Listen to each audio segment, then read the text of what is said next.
علی صاحب، جس طرح سے باقی پاکستان تحریک انصاف کے رہنما ہیں، آپ کے جو اتحادی ہیں، کاف لیگ ہے، عوامی مسلم لیگ کے سربراہ ہیں شیخ رشید ہیں، آپ بھی جب گفتگو کرتے ہیں آپ ایک ریڈ لائن ہے اس کو کراس نہیں کرتے، ہم نے بارہا یہ دیکھا ہے، لیکن جو باقی لیڈران ہیں وہ اداروں پر بھی تنقید کرتے ہیں جس کا خمیازہ بھی وہ بھگت رہے ہیں، جس کو سیاسی کارروائی کہا جا رہا ہے، سیاسی انتقامی کارروائیاں ہیں، سیاسی گرفتاریاں ہیں۔ آپ یہ سمجھتے ہیں کہ جو لیڈران ہیں، رہنما ہیں، انہیں بھی جو الفاظ کا چناؤ ہے سوچ سمجھ کر کرنا چاہیے؟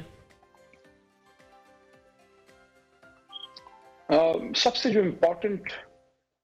اس سارے جو پچھلے 9-10 مہینے کی جو پورا سلسلہ ہے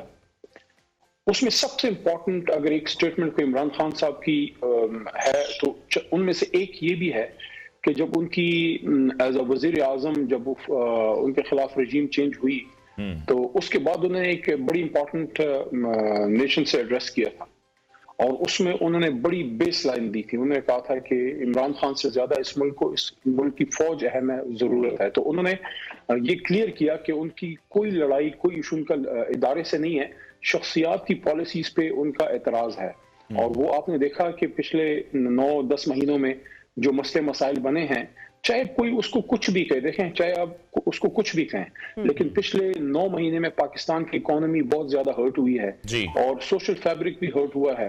اور آپ اگر دیکھیں تو شخصی آزادی اور سیاسی آزادی، صحافتی آزادی پہ بہت زیادہ قدغن لگی ہے، بلکہ وہ کچھ ہوا ہے جو کہ ابھی کل مشرف صاحب کی تدفین تھی، ہم نے تو سب نے ان کے لیے دعائیں کی ہیں، باوجود ان کے کچھ بہت ہی آرگیوبل چیزیں کرنے کے، لیکن بہرحال چونکہ فوت ہوئے،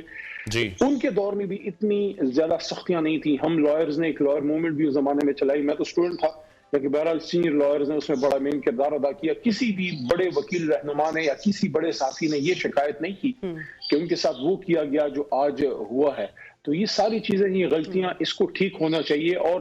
آج پاکستان وہاں نہیں ہے جہاں 9 مہینے پہلے تھا۔ آج پاکستان مشکلات کا شکار ہے اور دکھ ہوتا ہے انسان کو کہ ہمارا ملک 75 سال پہلے آزاد ہوا، ہمارا حریف، ہمارا روایتی حریف جو ہے اور جس سے ہم بڑی جنگیں لڑ چکے ہیں، ٹھیک ہے وہ ہم سے 3 گنا بڑا ملک ہے، لیکن ان کا 500 ارب پلس کا فورن ایکسچینج ریزرو پہ ہندوستان بیٹھا ہوا ہے اور ہم 3 ارب کے بھی لگ بھگ اب نہیں رہے۔ تو یہ بہت بڑا سوالیہ نشان ہے ہر اس شخص پہ جو اس ملک میں اہم عہدوں پہ رہا ہے۔